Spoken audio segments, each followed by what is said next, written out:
सुप्रभात बच्चों। कक्षा 10वीं विषय हिंदी, उपविषय पाठ 4 रस।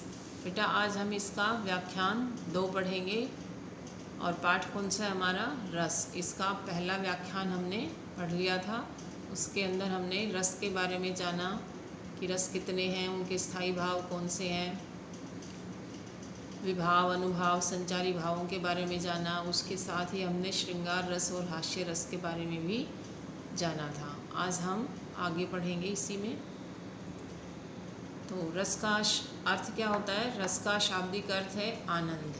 काव्य को पढ़ने या सुनने में जिस आनंद की अनुभूति होती है उसे रस कहा जाता है। रस को काव्य की आत्मा माना जाता है, अर्थात जिस रचना को पढ़कर, सुनकर, देखकर पाठक, श्रोता या दर्शक जिस आनंद की प्राप्ति करता है उसे रस कहते हैं। आज हम पढ़ेंगे करुण रस और बाकी जो बचे हुए रस है उनके बारे में। तो करुण रस किसको कहते हैं और इसका स्थायी भाव क्या होता है, इसके उदाहरण के साथ हम इसको जानेंगे। तो इसका स्थायी भाव शोक होता है। इस रस में किसी अपने का विनाश या अपने का वियोग, द्रव्यनाश एवं प्रेमी से सदैव बिछुड़ जाने या दूर चले जाने से जो दुख या वेदना उत्पन्न होती है उसे करुण रस कहते हैं। यद्यपि वियोग श्रृंगार में भी बेटा इसी प्रकार के दुख का अनुभव होता है, लेकिन वहाँ पर दूर जाने वाले से पुनः मिलने की आशा बंधी रहती है। यानी कि श्रृंगार, वियोग श्रृंगार जब हम पढ़ते हैं तो उसमें भी बिछड़ने का दुख होता है, लेकिन उसमें पुनः मिलने की एक आशा बंधी होती है। लेकिन करुण रस में ऐसा नहीं होता है। आगे है, अर्थात जहाँ पर पुनः मिलने की आशा समाप्त हो जाती है करुण रस कहलाता है। इसमें निश्वास, छाती पीटना, रोना, भूमि पर गिरना आदि भाव व्यक्त होते हैं, या किसी प्रिय व्यक्ति के चिर विरह या मरण से जो शोक उत्पन्न होता है उसे करुण रस कहते हैं। अब हम इसके अवयव यानी कि करुण रस के अंग कौन से हैं या अवयव कौन कौन से हैं और उनके अंतर्गत किस तरह से उनको हम लिखेंगे उसको यहाँ पर पढ़ेंगे। स्थायी भाव, तो करुण रस का स्थायी भाव क्या होगा? शोक। और आश्रय क्या होता है? शोकातुर व्यक्ति, यानी जो शोक से व्याकुल व्यक्ति है। और आलंबन, मृत संबंधी या दीन व्यक्ति। उद्दीपन में कौन सी चीज़ें आती है? प्रिय के गुणों का स्मरण, प्रिय के वस्त्र एवं चित्र या स्मृति भी हो सकती है। अनुभाव में क्रंदन, भूमि पर पछाड़ खाकर गिरना, प्रलाप, भाग्य को कोसना, जोर जोर से रोना, ऐसे भाव आते हैं। और संचारी भाव में ग्लानि, मोह, स्मृति, चिंता, दैन्य, विषाद का अर्थ होता है दुख, और उन्माद आदि जैसे भाव आते हैं। अब हम इसको उदाहरण से समझते हैं। हाँ सही न जाती मुझसे अब आज भूख की ज्वाला, कल से ही प्यास लगी है हो रहा हृदय मतवाला, सुनती हूँ तू राजा है मैं प्यारी बेटी तेरी, क्या दया न आती तुझको। तो यहाँ पर भूख से तड़पती हुई, प्यास से तड़पती हुई लड़की का वर्णन किया गया है और किस तरह से फिर इसके अवयवों का स्पष्टीकरण किया गया है उसको देखते हैं। तो करुण रस था तो स्थायी भाव शोक है। आश्रय कौन हो गया? भूखी बेटी। आलंबन अपनी लाचारी या भूख प्यास। उद्दीपन कौन है? पिता का असहाय बैठे रहना कि वो भी मजबूर है, असहाय है, बेचारे के पास कुछ नहीं है। अनुभाव भूखी बेटी का क्रंदन, रोना। संचारी भाव तिरस्कार, ग्लानि, रुदन आदि जैसे भाव हो सकते हैं। आगे है वीर रस। जब किसी रचना या वाक्य आदि से वीरता जैसे स्थायी भाव की उत्पत्ति होती है तो उसे वीर रस कहा जाता है। कैसे स्थायी भाव की उत्पत्ति होगी? वीरता जैसे की। इस रस के अंतर्गत जब युद्ध अथवा कठिन कार्य को करने के लिए मन में जो उत्साह की भावना विकसित होती है उसे ही वीर रस कहते हैं। इसमें शत्रु पर विजय प्राप्त करना, यश प्राप्त करना आदि प्रकट होता है और इसका स्थायी भाव बेटा क्या होगा? उत्साह। वीर रस का स्थायी भाव उत्साह होता है। और सामान्यतः देखा जाता है कि रौद्र एवं वीर रसों की पहचान में कठिनाई होती है और इसका कारण यह है कि दोनों के कारण बहुधा एक दूसरे से मिलते जुलते हैं। कभी कभी रौद्रता में वीरत्व तथा वीरता में रौद्रत्व का आभास मिलता है, लेकिन रौद्र रस के स्थायी भाव, क्रोध तथा वीर रस के स्थायी भाव, उत्साह में अंतर स्पष्ट हो जाता है। उदाहरण देखिए वीर रस का। बुंदेले हर बोलों के मुख, हमने सुनी कहानी थी। खूब लड़ी मर्दानी, वो तो झांसी वाली रानी थी। ये किसका उदाहरण है? वीर रस का उदाहरण है। और भरत मुनि ने वीर रस के चार प्रकार बताए हैं, यानी कि उत्साह जो स्थायी भाव है वो उत्साह 4 प्रकार से उत्पन्न होता है: दानवीर, धर्मवीर, युद्धवीर व दयावीर। युद्धवीर में आलंबन होगा शत्रु, उद्दीपन, शत्रु के पराक्रम इत्यादि। अनुभाव में लिख सकते हो गर्व सूचक उक्तियाँ, रोमांच इत्यादि। संचारी में आप धृति, स्मृति, गर्व, तर्क इत्यादि भाव लिख सकते हैं। दानवीर में आप आलंबन में लिख सकते हैं तीर्थ, याचक, पर्व, दान पात्र इत्यादि। उद्दीपन में आप दाताओं के दान के बारे में लिख सकते हैं, दान पात्र द्वारा की गई प्रशंसा आदि का वर्णन कर सकते हैं। और धर्मवीर में वेद शास्त्र के वचनों एवं सिद्धांतों पर श्रद्धा तथा विश्वास आलंबन होते हैं। उनके उपदेशों और शिक्षाओं का श्रवण, मनन इत्यादि उद्दीपन, तदनुकूल आचरण, अनुभाव तथा धृति, क्षमा आदि धर्म के 10 लक्षण संचारी भाव होते हैं। धर्म धारण एवं धर्म आचरण के उत्साह की पुष्टि इस रस में होती है। पेपर के अंदर बेटा वीर रस का एग्जाम्पल आता, वीर रस ही आपको लिखना होता है। धर्मवीर, युद्धवीर, दयावीर, दानवीर ये नहीं बताने होते, आपको सिर्फ पंक्तियाँ पढ़नी है और उसमें अगर उत्साह का भाव उत्पन्न हो रहा है तो रस कौन सा लिखेंगे आप? वीर रस।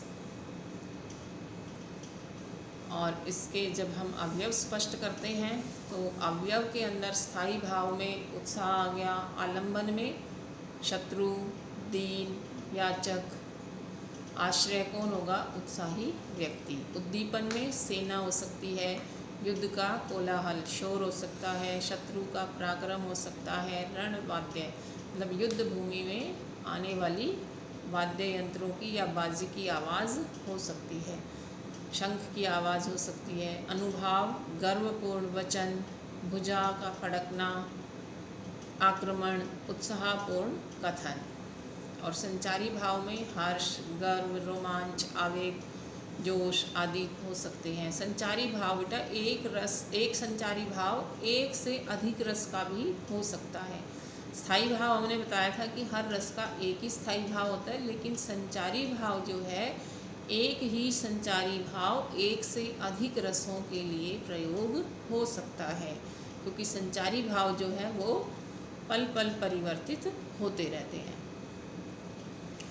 उदाहरण है, हे सारथे, हैं द्रोण क्या देवेंद्र भी आकर अड़े, है खेल क्षत्रिय बालकों का विहु भेदन कर लड़े, मैं सत्य कहता हूँ सखे, सुकुमार मत जानो मुझे, यमराज से भी युद्ध में प्रस्तुत सदा जानो मुझे। तो यहाँ पर कब का वर्णन किया गया है कि जब महाभारत में चक्रव्यूह की रचना की गई थी और जब चक्रव्यूह को अभिमन्यु भेदता हुआ अंदर भेदता है तो वो गर्वपूर्ण उक्तियाँ बोलता है। तो ये जो उक्तियाँ हैं वो किससे परिपूर्ण है? वीर रस से परिपूर्ण है। तो स्थायी भाव कौन सा हो गया इन पंक्तियों में? उत्साह। आलंबन कौन हो गया? शत्रु, क्योंकि वो शत्रुओं के द्वारा बनाया गया था। और आश्रय क्या है? उत्साही अभिमन्यु, क्योंकि अभिमन्यु के मन में भाव जागृत हुए हैं। आश्रय किसको कहते हैं? जिसके मन में भाव जागृत होते हैं। और जिसको देखकर जागृत होते हैं उसको क्या कहते हैं? आलंबन। उद्दीपन चक्रव्यूह रचना। अनुभाव अभिमन्यु के वचन। संचारी भाव रोमांच, उत्सुकता, चुनौती, आवेग आदि भाव हो सकते हैं। अब है रौद्र रस। तो इसका स्थायी भाव क्या होता है? क्रोध। और जब किसी एक पक्ष या व्यक्ति द्वारा दूसरे पक्ष या दूसरे व्यक्ति का अपमान करने अथवा अपने गुरुजन, अपने देश आदि की निंदा से जो क्रोध उत्पन्न होता है उसे रौद्र रस कहते हैं। इसमें क्रोध के कारण मुख लाल हो जाना, दांत पीसना, शस्त्र चलाना, भौहें चढ़ाना आदि भाव उत्पन्न होते हैं। और काव्यगत रसों में रौद्र रस का बेटा महत्वपूर्ण स्थान है। भरत मुनि ने नाट्य शास्त्र में श्रृंगार, रौद्र, वीर, विभत्स इन 4 रसों को ही प्रधान माना है। अतः इन्हीं से अन्य रसों की उत्पत्ति हुई है। और भरत मुनि ने अपने नाट्य शास्त्र में कितने रस माने हैं? 8। क्योंकि भरत मुनि के नाट्य शास्त्र में शांत रस का कहीं कोई वर्णन नहीं है। अब इसके अवयव जो होते हैं वो किस प्रकार से स्पष्ट होते हैं कि उनमें किन किन शब्दों का प्रयोग होता है। स्थायी भाव क्रोध, आश्रय क्रोधी व्यक्ति, और आलंबन अपराधी एवं विरोधी व्यक्ति, उद्दीपन विरोधी के व्यक्ति के वचन, अपमान, अपकार, तिरस्कार, अनुभाव, भौहें खींचना, आंखें लाल होना, होठ चबाना, दांत पीसना भी हो सकता है, ललकारना, शस्त्र उठाना, कठोर भाषण मतलब कठोर वचन, कंप, कांपना। संचारी भाव में उग्रता, अमर्ष, गर्व, चपलता, श्रम, आवेग जैसे भाव आते हैं। उदाहरण देखिए इसका। श्री कृष्ण के सुन वचन अर्जुन क्षोभ से जलने लगे, क्रोध से जलने लगे। सब शील अपना भूल कर करतल युगल मलने लगे, हाथों को मलने लगे थे, हथेलियों को। संसार देखें अब हमारे शत्रु रण में मृत पड़े, करते हुए यह घोषणा वे हो गए उठ कर खड़े। तो यहाँ पर जब चक्रव्यूह के दौरान अभिमन्यु का वध कर दिया जाता है, उसके बाद अर्जुन जो थे वो क्रोध में आकर कहते हैं। तो स्थायी भाव क्या हो गया? क्रोध। आलंबन अभिमन्यु वध पर कौरवों का उल्लास, क्योंकि अभिमन्यु के वध पर कौरवों में उल्लास का माहौल था, तो उनको देखकर अर्जुन के मन में क्रोध का भाव जागृत हुआ। उद्दीपन में श्री कृष्ण के वचन, अभिमन्यु की मृत्यु में अनिष्ट, अनुभाव में क्रोधपूर्ण चेतावनी, शरीर का कांपना, क्रोध से हाथों को मलना, संचारी भाव में आवेग, श्रम, उग्रता आदि। अब है अद्भुत रस। तो अद्भुत रस, इसका स्थायी भाव क्या होता है? विस्मय। और कब उत्पन्न होता है? जब व्यक्ति के मन में विचित्र अथवा आश्चर्यजनक वस्तुओं को देखकर जो विस्मय आदि के भाव उत्पन्न होते हैं उसे ही अद्भुत रस कहा जाता है। इसके अंदर रोमांच, आंसू आना, कांपना, गदगद होना, आंखें फाड़कर देखना आदि के भाव व्यक्त होते हैं। इनका स्थायी भाव आश्चर्य होता है। और अवयव के अंदर स्थायी भाव का हो गया विस्मय, आश्रय, विस्मित व्यक्ति, और आलंबन अद्भुत वस्तु या विचित्र दृश्य या कोई अलौकिक घटना। उद्दीपन में आश्चर्यजनक वस्तुओं का वर्णन, वस्तु की विलक्षणता, और अनुभाव में रोमांच, स्तंभ, आंखें फाड़कर देखना, गदगद होना।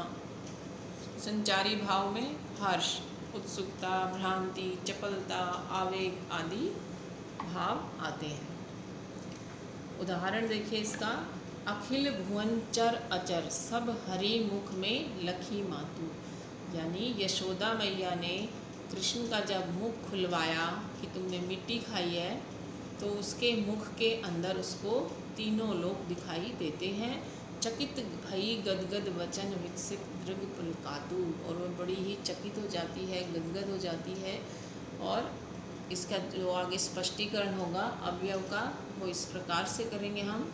स्थायी भाव विस्मय, आलंबन विभाव, कृष्ण का मुख, क्योंकि कृष्ण के मुख को देखकर यशोदा के मन में भाव जागृत हुए। तो आश्रय यशोदा हो गई। उद्दीपन विभाव मुख के अंदर अखिल भुवन का दृश्य, समस्त संसार को देखना। तीनों लोग उसमें उसको दिखाई दे रहे थे। अनुभाव में विस्मित होना, पुलकित होना और चकित होना। और संचारी भाव में दैन्य, चिंता, हर्ष आदि। भयानक रस, भयानक जब किसी भयानक या बुरे व्यक्ति या वस्तु को देखने या उससे संबंधित वर्णन करने पर किसी दुखद घटना का स्मरण करने से मन में जो व्याकुलता अर्थात परेशानी उत्पन्न होती है उसे भय कहते हैं। उस भय के उत्पन्न होने से जिस रस की उत्पत्ति होती है उसे भयानक रस कहते हैं। इसके अंतर्गत कंपन, पसीना छूटना, मुंह सूखना, चिंता आदि के भाव उत्पन्न होते हैं और इसका स्थायी भाव क्या होगा? भय।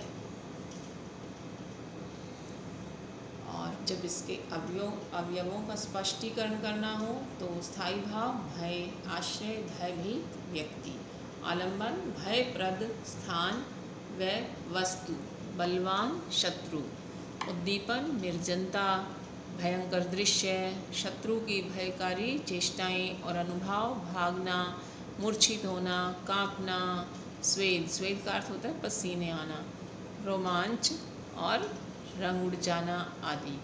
संचारी भाव में आशंका, चिंता, त्रास, दैन्य, ग्लानि आदि।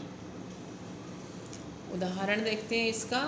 एक और अजगर ही लखी, एक और मृगराय, बिकल बटोही बीच में परियो मूर्छा खाए। बटोही कौन होता है?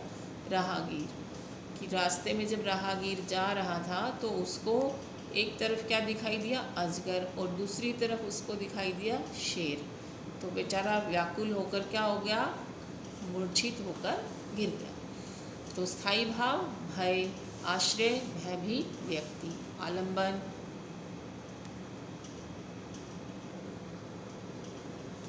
आलंबन बटोही, उद्दीपन अजगर व शेर का देखना, अनुभाव में शरीर का कांपना, संचारी विषाद, दैन्य आदि।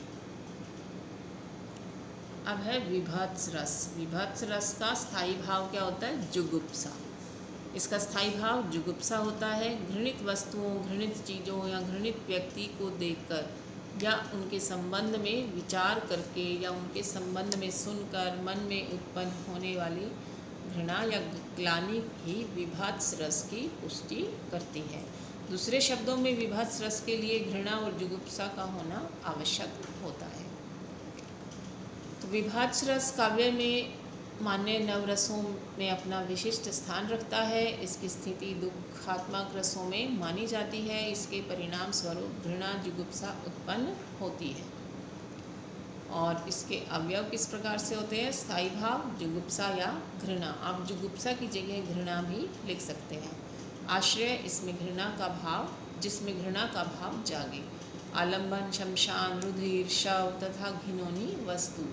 उद्दीपन में गिद्धों का मांस को नोचना, घायलों का छटपटाना, मांस की सड़न, अस्थियाँ होती हैं हड्डियाँ आदि। अनुभाव मुंह फेरना, आँख बंद करना, नाक सिकोड़ना, थूकना। संचारी भाव में आवेग, उन्माद, निर्देश, जड़ता, चिंता आदि जैसे शब्द होते हैं। उदाहरण है, सिर पर बैठे काग, आँख दो खात निकारत, खींचत जीवहि सयार अति ही आनंद उर धारत। गीध जांघी को खोदी खोदी कई मास उपारत, स्वान अंगूरिन काटी काटी के खात विदारत। तो यहाँ पर ये शमशान घाट का वर्णन किया गया है कि यहाँ मुर्दे, मांस और शमशान घाट का दृश्य क्या है? आलंबन है। गीध, शयार, कुत्ते आदि द्वारा मांस का नोचना और राजा का इसके बारे में सोचना और मोह, ग्लानि आदि जैसे यहाँ संचारी भाव है। राजा में घृणा का भाव स्थायी है यहाँ। तो इसके अवयव जब स्पष्ट करेंगे तो किस प्रकार से करेंगे? आलंबन स्थायी भाव घृणा, आलंबन विभाव शमशान भूमि और छत विछत पड़े शव। स्वान, गिद्ध, सियार आदि। स्वान का अर्थ होता है कुत्ता। उद्दीपन विभाव मांस को नोचना, खींचना, काटना और खाना। आश्रय कौन है? राजा हरिश्चंद्र। अनुभाव भयभीत होना, नाक मुंह सिकोड़ना, घबराहट। संचारी भाव मोह, ग्लानि, विषाद, चिंता। उद्दीपन में मांस नोचना, खींचना, काटना, खाना। शांत रस। शांत रस का स्थायी भाव होता है निर्वेद। तो मोक्ष और आध्यात्मिक की भावना से जिस रस की उत्पत्ति होती है उसको शांत रस कहते हैं। इस रस में तत्व ज्ञान की प्राप्ति अथवा संसार से वैराग्य होने पर, परमात्मा के वास्तविक रूप का ज्ञान होने पर मन को जो शांति मिलती है वहाँ शांत रस की उत्पत्ति होती है। यानी जब मनुष्य को संसार से वैराग्य हो जाता है और उसको परमात्मा के वास्तविक रूप का ज्ञान हो जाता है, तब उसके मन को जो शांति मिलती है वहाँ शांत रस की उत्पत्ति होती है। जहाँ न दुख होता है, न द्वेष होता है, न मन सांसारिक कार्यों, और मन जो है सांसारिक कार्यों से मुक्त हो जाता है। मनुष्य वैराग्य प्राप्त कर लेता है, शांत रस कहा जाता है। और इसका स्थायी भाव निर्वेद, उदासीनता। निर्वेद का अर्थ है उदासीनता होता है। शांत रस साहित्य में प्रसिद्ध 9 रसों में अंतिम रस माना जाता है। शांतो अपि ही नवमो रस है। इसका कारण यह है कि भरत मुनि के नाट्य शास्त्र में जो रस विवेचन का आदि स्रोत है, नाट्य रसों के रूप में केवल 8 रसों का ही वर्णन मिलता है, क्योंकि नाटक के अंदर शांत रस कहीं भी नहीं था। इसलिए भरत मुनि ने केवल अपने नाट्य शास्त्र में 8 रसों का ही वर्णन किया है। अवयव है स्थायी भाव निर्वेद या शम। आलंबन संसार की असारता का ज्ञान, प्रभु चिंतन। उद्दीपन सत्संग, तीर्थाटन, धर्मशास्त्रों का अनुशीलन। अनुभाव अश्रु बहाना, अलौकिक प्रसन्नता, रोमांच। संचारी भाव धृति, हर्ष, दैन्य, ग्लानि आदि जैसे भाव आते हैं। उदाहरण है सुत बनीता आदि। जानी स्वार्थ रत्न करूँ नेह सबहि ते। अंत हूँ तो ही तजेंगे पामर, तू न तजे तजई अभी ते। अब नहीं अनुराग जागू, जड़ त्यागू, दुरासा जीते। बूझई न काम अगिनी, तुलसी कहूँ विषय, भोग भूँ बहु घीते। यहाँ पर तुलसीदास जी ने जब अपना घर छोड़ दिया था तो तब का यहाँ इनमें वर्णन किया गया है। यहाँ कवि तुलसी क्या है? आश्रय है। सुत बनीता आदि आलम्बन। सुत बेटा, बनीता स्त्री, नारी। इन्हें छोड़ने को कहना अनुभाव है। धृति, मति, विमर्श आदि क्या है? संचारी भाव है। इस प्रकार निर्देश स्थायी भाव शांत रस में परिणत हो गया है। वात्सल्य रस, इसका स्थायी भाव प्रेम, वात्सल्य या अनुराग होता है। और माता का पुत्र के प्रति प्रेम, बड़ों का बच्चों के प्रति प्रेम, गुरुओं का शिष्य के प्रति प्रेम, बड़े भाई का छोटे भाई बहनों के प्रति प्रेम आदि का भाव स्नेह कहलाता है। यही स्नेह भाव परिपुष्ट होकर वात्सल्य रस कहलाता है। वात्सल्य रस संतान के प्रति अगाध प्रेम, उनकी चेष्टाएं, बोली, कोमलता तथा सौंदर्य के कारण उत्पन्न स्नेह वात्सल्य रस कहलाता है। इसका स्थायी भाव प्रेम होता है। और उदाहरण देखिए, भोजन करत बोल जब राजा, नहीं आवत तजी बाल समाजा। कौशल्या जब बोलन जाई, ठुमक ठुमक प्रभु चलई पराई। यहाँ पर राम का वर्णन है कि उसके बचपन की लीलाओं का यहाँ वर्णन किया गया है। और तो इसमें इसके अवयव किस तरह से स्पष्ट करेंगे? स्थायी भाव संतान विषय प्रेम है। और आलम्बन विभाव बालक श्री राम है। आश्रय राजा दशरथ है। उद्दीपन विभाव क्या है? ठुमक ठुमक कर राम का चलना। अनुभाव राम को बुलाना, राम का बाल समाज छोड़कर नहीं आना, क्योंकि बच्चों के साथ खेल रहा था तो वो नहीं आना चाहता था। संचारी भाव हर्ष, चिंता, चपलता। भक्ति रस, भक्ति रस देव विषयक रति भाव उत्पन्न होने पर विभाव आदि के संयोग से जिस रस की उत्पत्ति होती है भक्ति रस कहलाता है। भक्ति रस में भी प्रेम का परिपाक होता है। इसका स्थायी भाव भगवत रति होता है। रति का अर्थ होता है प्रेम। तो यहाँ श्रृंगार रस का भी स्थायी भाव क्या था? रति था। और भक्ति रस का भी क्या है? भगवत रति, यानी भगवान के प्रति प्रेम। उदाहरण, मेरे तो गिरधर गोपाल दूसरों ने कोई, जाके सिर मोर मुकुट मेरो पति सोई। साधुन संग बैठी बैठी लोक लाज खोई, अब तो बात फैल गई जानत सब कोई।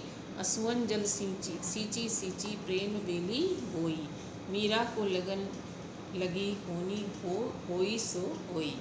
तो मीरा जब भगवान कृष्ण के प्रेम में डूब गई थी, उन्हीं का गुणगान करती थी। ये उन पंक्तियों का वर्णन है। तो स्थायी भाव क्या हो गया? देव विषयक रति या भगवद रति। आलंबन विभाव गिरधर गोपाल यानी श्री कृष्ण, उसी को अपना पति मानती थी। आश्रय मीराबाई। अनुभाव आंखें मूंदना, भजन गाना, हाथ जोड़ना, सिर झुकाना, प्रेम बोली बोलना। उद्दीपन विभाव में श्री कृष्ण की मोहिनी मूर्ति, अश्रुधार, साधु समाज का संग। संचारी भाव में हर्ष, विषाद, लज्जा, मोह, निर्देश आदि। और गृही कार्य में हमने यहाँ आपको 10 पंक्तियाँ दी हैं, जिनके अंदर आप रसों का नाम बताएंगे कि इन पंक्तियों में कौन सा रस निहित है। पंक्तियाँ देखिए आप। ये पहली पंक्तियाँ हैं। चकित हुआ था तब देख मोर जोड़ी को, नृत्य करती थी जो सुध बुध भूल कर। साथ उसके था एक नृत्यरत सर्प भी, प्रवृत्ति गत युग वैर भाव से रहित थे।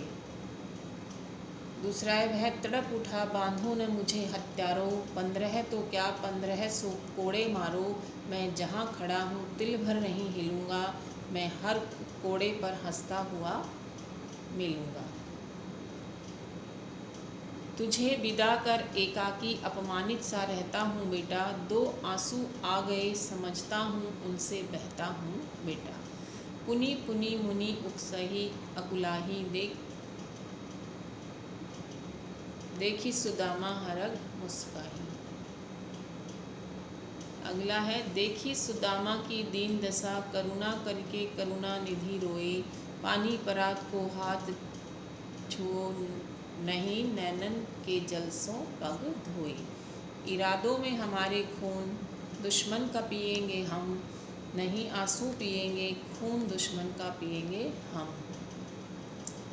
अगला है, भई विकल अबला सकल, दुखित देखी गिरनारी। कपि विलापु रोदती बदती सुता स्नेह संभारी।